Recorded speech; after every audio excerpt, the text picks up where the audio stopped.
Okay इस video में ना मैं ज़रा जीमैट फोकस्ड एडिशन के स्कोरिंग एल्गोरिदम के बारे में आपसे बात करूंगा। अब तो ऑलमोस्ट 6 मंथ से भी ज़्यादा हो गए since the focused edition is in action, और अब तक तो काफ़ी मेरे अपने स्टूडेंट्स ने भी इसको दे दिया है। I have taken this focused edition as well, तो मेरे पास काफ़ी डेटा है, फर्स्ट हैंड डेटा है, जिसकी बेसिस पे ना मैंने आपके साथ कुछ अपनी ऑब्जर्वेशंस को शेयर करना है। नाउ ऑब्वियसली जीमैट जो है वो अपने स्कोरिंग एल्गोरिदम के बारे में बहुत ज़्यादा सीक्रेटिव है, तो they don't share anything publicly. सबसे पहले तो मैं आपको ज़रा एक बता देता हूँ कि for those of you who don't know this, जो जीमैट फोकस्ड एडिशन है ना, उसका स्कोरिंग स्केल अब 205 से 805 के दरमियान में, जबकि जो ओल्ड स्केल होता था वो 200 से 800 के दरमियान में होता था। तो इन्होंने एक तो स्कोरिंग स्केल भी चेंज कर दिया, दूसरा इन्होंने ये भी चेंज कर दिया कि जो पहले 700 होता था ऑन द ओल्ड जीमैट, वो अब ऑलमोस्ट कुछ 635 645 के करीब वो score on the new scale जो है ना वो बनता है। जीमैट के जो क्वेश्चंस है ना वो बेसिकली 6 लेवल ऑफ डिफिकल्टी के ऊपर डिवाइडेड हैं। एक आपका वेरी इजी है, फिर easy, medium, hard, very hard and devilish level questions. और ये जो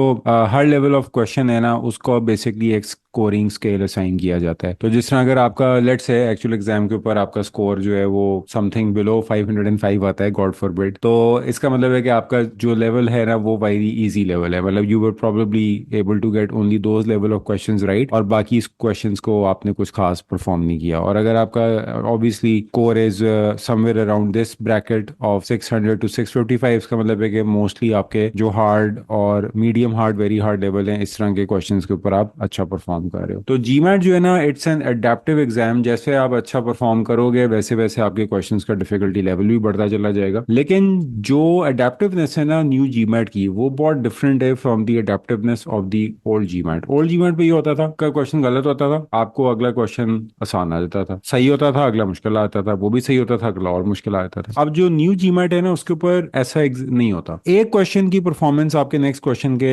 लेवल ऑफ डिफिकल्टी को डिटरमिन नहीं करती। और ये चीज मैंने अगेन इसके लिए एविडेंस है, मैंने कुछ स्कोर रिपोर्ट्स को देखा, कुछ मॉक एग्जाम्स को देखा, और मैंने खुद भी उस एल्गोरिदम जीमैट के अपने ऑफिशियल एल्गोरिदम के ऊपर इस चीज को टेस्ट भी किया कि अगर फॉर एग्जांपल जिस तरह आपका एक सेक्शन स्टार्ट होता है, मैंने पहला क्वेश्चन गलत किया तो उसने मुझे अगला क्वेश्चन आसान नहीं दिया, बल्कि उसने थोड़ा सा मुझे मुश्किल दे दिया। फिर मैंने वो 3 4 सवाल अपने गलत किए तो उसने मुझे एक फिफ्थ क्वेश्चन जो था वो उसने मुझे वेरी हार्ड लेवल का दे दिया। ओल्ड जीमैट पे ये नहीं होता था। ओल्ड जीमैट पे ये होता था कि आपका क्वेश्चन जो होता था ना वो एक गलत हुआ अगला आसान, वो गलत हुआ आसान, रियल टाइम क्वेश्चन करते हुए पता चल रहा होता था, एग्जाम करते हुए पता चल रहा होता था कि आपका एग्जाम किस तरफ जा रहा है। न्यू जीमैट के ऊपर ना ये चीज ऐसे फंक्शन नहीं करती। न्यू जीमैट पे एसेंशियली जीमैट मेरे ख्याल में ये कर रहा है कि वो आपको एक सैंपल ऑफ क्वेश्चंस देगा। अब वो 5 6 7 क्वेश्चंस आपको शुरू में देगा और उसके अंदर हर टाइप का क्वेश्चन मौजूद होगा, मीडियम भी होगा, इजी भी होगा, हार्ड भी होगा, और उसके परफॉर्मेंस के ऊपर ना वो गेज करेगा कि अब आपके आगे क्वेश्चंस किस तरह के होने चाहिए। और वो ग्रेजुअली आपके जो एग्जाम की डिफिकल्टी लेवल है ना उसको चेंज करता जाएगा, उसको ट्वीक करता जाएगा। तो अब इंडिविजुअल लेवल के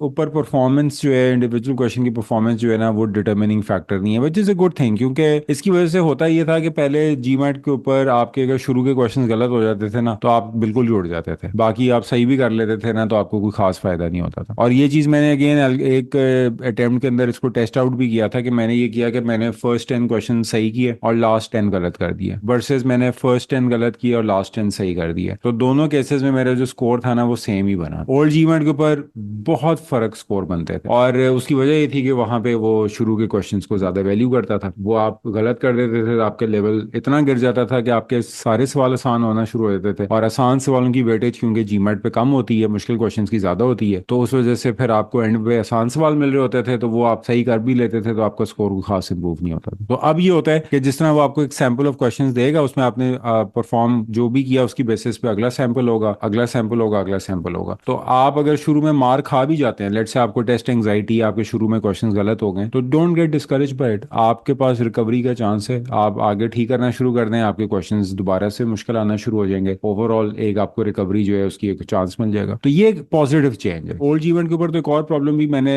आता था कि जब आप सही कर रहे होते थे ना सवाल, तो आपको लाइन में सवाल मुश्किल आना शुरू हो जाते थे, उससे आपकी टाइम मैनेजमेंट खराब हो जाती थी। एक टाइम के बाद आप थक भी जाते थे कि यार अब सारी मुश्किल आई जा रहे हैं। न्यू जीवन जीमेट के ऊपर फॉर्चुनेटली ये चीज़ नहीं है, आपको बहुत ज़्यादा ब्रीदर्स भी बीच में मिलते हैं, यानी कि अगर आप सारे सवाल ठीक कर भी रहे हैं ना, जिस तरह मैंने ये इस अटेम्प्ट में किया है, तो आप देखें मैं सारे ठीक कर रहा हूँ, तो मुझे वो मुश्किल भी दे रहा है बीच में, लेकिन बीच में मुझे आसान भी देना शुरू कर देता है, वेरी इजी भी दे देता है, इजी भी दे देता है, बीच में मुझे मीडियम लेवल के क्वेश्चन भी वो दिए जा रहे हैं, हार्ड भी दे रहा है। तो ऐसा नहीं है कि वो सिर्फ मुश्किल पे ही चढ़ जाएगा। तो आप आसान क्वेश्चंस को ये मत समझिएगा कि आपका एग्जाम बुरा हो रहा है, या मुश्किल क्वेश्चन को ये ना समझिएगा कि आपका एग्जाम अच्छा हो रहा है। तो ओवरऑल जो जब आप ऑलमोस्ट कोई 3/4 ऑफ द सेक्शन कर लेंगे ना, तब जाके आपको थोड़ा आइडिया होता है कि आपका ओवरऑल एग्जाम अच्छा हो रहा है कि बुरा हो रहा है। क्योंकि like a said, gradually exam जो है ना वो जाएगा आगे की तरफ, मुश्किल की तरफ, या आपको मुश्किल क्वेश्चंस देगा, या इन अ सैम्पल ऑफ क्वेश्चंस ज्यादा क्वेश्चंस आपको मुश्किल दे रहा होगा। तो वो जब आप पहले 2-4 सवाल करेंगे ना, 10 सवाल तक भी आपको उतना आइडिया नहीं होगा। जब आपने 15-16 तक क्वेश्चंस कर लिए होंगे ना, then based on your impression of the last 15 questions you would get an idea कि यार मेरा जो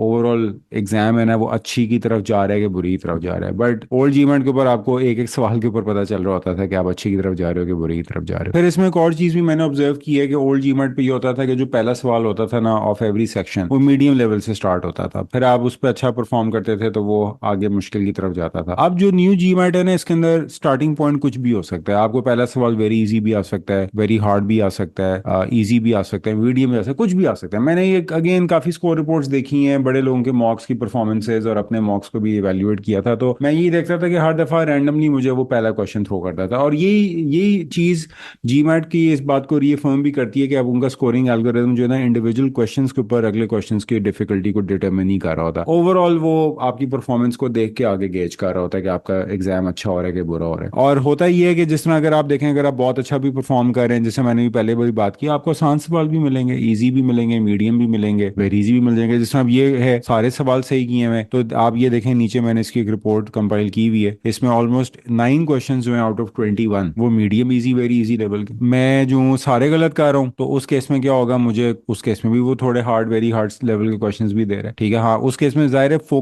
एग्जाम का एम्फेसिस ज्यादा होगा कि वो मुझे अब इजी मीडियम वेरी इजी भी रखेगा, क्योंकि मैं सवाल ही ठीक नहीं कर रहा। लेकिन ऐसा नहीं कि वो मुझे ऊपर वाले लेवल के क्वेश्चंस बिल्कुल ही नहीं थ्रो करेगा, वो भी थ्रो करेगा मुझे। तो ये दोनों जो लोग हैं ना, जो अच्छे परफॉर्मर्स भी हैं बुरे परफॉर्मर्स भी हैं, they will get an overlap of questions. उनके कुछ क्वेश्चंस होंगे जो कॉमन होंगे, उनके डिफिकल्टी लेवल्स कॉमन होंगी, लेकिन जो अच्छा परफॉर्म करेगा उसका ओवरऑल एग्जाम की जो डायरेक्शन होगी या उसकी जो टिल्ट होगा वो जरा मुश्किल क्वेश्चन की तरफ होगा। जो बुरा परफॉर्म कर रहा होगा, जाहिर है उसका टिल्ट जो होगा वो आसान की तरफ होगा। लेकिन दैट डज नॉट मीन कि उसको सिर्फ एक ही तरह के सवाल आ रहे होंगे और दूसरे को सिर्फ और ही तरह के आ रहे होंगे। दोनों के अंदर कुछ क्वेश्चन जो हैं वो ओवरलैप कर रहे होंगे, और ये चीज इंकरेजिंग भी है, क्योंकि देखें अगर आप बहुत अच्छा भी स्कोर लेना चाहते हैं, आप कहते हैं कि जी I want to get 100% score, I want to get all questions right, तो उस केस के अंदर आपको मैक्सिमम जो hard very hard ultra hard questions मुश्किल आ रहे हैं वो लाइक 60% क्वेश्चंस हैं, रिमेनिंग 40% आर मीडियम इजी। वो आपको ब्रीदर भी देंगे, वो आपकी टाइम मैनेजमेंट को भी ठीक करेंगे, आप आसान सवालों के ऊपर कम टाइम लगाएंगे, वो टाइम आप बचा के मुश्किल क्वेश्चंस की तरफ लगा देंगे। तो ये चीजें जो है ना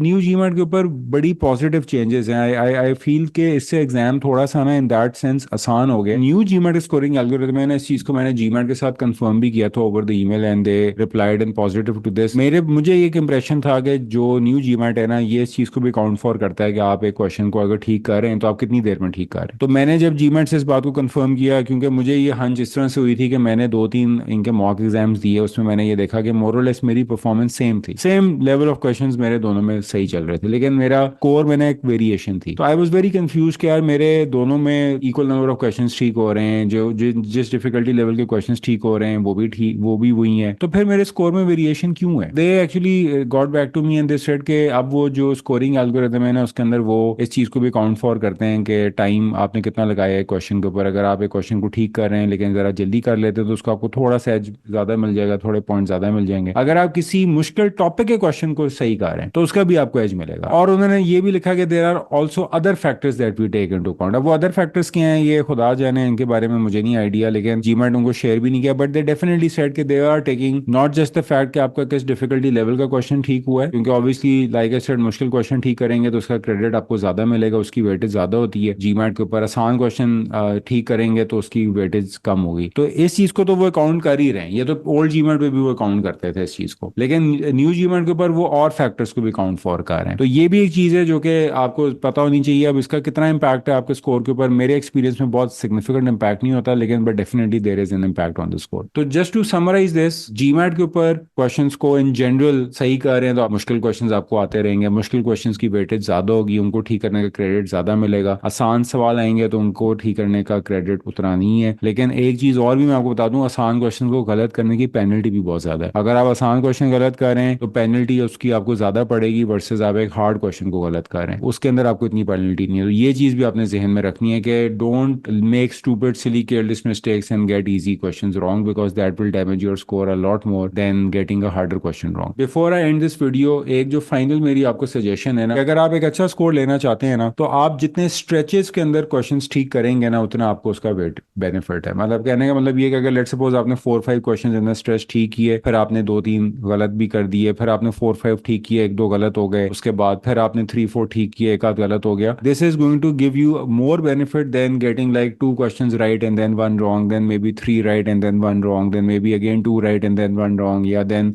1 राइट एंड 1 रॉन्ग। इस तरह की जो परफॉर्मेंस है ना, कि जिसके अंदर आप यूं ऊपर नीचे हो रहे हैं, ये जीमैट के स्कोर को बहुत ज्यादा हर्ट करती है। और मैंने इसको भी चेक किया था कि जब मैं स्ट्रेचेस में क्वेश्चन ठीक करता था, मैंने दो परफॉर्मेंसेस को कंपेयर किया। मैंने कहा 10 क्वेश्चन में स्ट्रेच ठीक करता हूँ, फिर 5 रॉन्ग करता हूँ, फिर 5 सही करता हूँ, वर्सेज मैं 1 करेक्ट 1 रॉन्ग, 1 करेक्ट 1 रॉन्ग करता हूँ और फिर एंड पे जाके 5 करेक्ट 5 रॉन्ग करता हूँ, तो मेरा स्कोर कम बना था। तो स्ट्रेचेस के अंदर क्वेश्चंस को ठीक करना, एक मोमेंटम के साथ ठीक करना और सारे क्वेश्चंस को अटेम्प्ट करना, ये भी बहुत इंपॉर्टेंट है। ओल्ड जीवन के ऊपर अगर एंड के ऊपर कुछ क्वेश्चंस आने आपसे टाइम मैनेजमेंट की वजह से रह भी जाते थे, आप उनको रैंडमली गैस गूस करके आगे चले जाते थे, सेक्शन एंड कर देते थे, तो कोई उसका आपको मसला नहीं होता था, क्योंकि बाय दैट टाइम आपको स्कोर इतना हाई हो चुका होता था। लेकिन क्योंकि जीमेट पे वैसा न्यू जीमेट पे ऐसा नहीं है, तो आपको मेक श्योर करना है कि you properly attempt all the question within the section. No question should be left unattended, या एटलीस्ट उसको प्रॉपर टाइम दिए बगैर अगर आप सेक्शन एंड कर रहे हैं ना, तो वो आपको पेनल्टी पड़ेगी उसकी। सो मेक श्योर के सारे क्वेश्चंस अटेम्प्ट हो, आसान क्वेश्चंस पे कम टाइम लगाएं, मुश्किल क्वेश्चंस को वो टाइम दे दें, and try to get questions right in a stretch, and don't try to predict based on the level of a single question के आपके एग्जाम की परफॉर्मेंस अच्छी है कि बुरी है। और अगर आपके शुरू में कुछ क्वेश्चंस गलत हो भी जाएं, आपको पता भी हो कि गलत हो गए, तो don't lose hope, you still have chance to recover and you will be able to recover very easily if you start getting questions right. ठीक है, so if you have again any questions, मैं एक separate video भी आपके लिए करूंगा जिसके अंदर मैं आपको थोड़ा सा बताऊंगा, आपके साथ कुछ स्कोर रिपोर्ट्स भी शेयर करूंगा कि कितने क्वेश्चंस आप एक सेक्शन में ठीक कर देंगे ऑन एवरेज, तो आपका कितना स्कोर बनेगा। तो that video I will do it separately because वो एक सेपरेट टॉपिक है,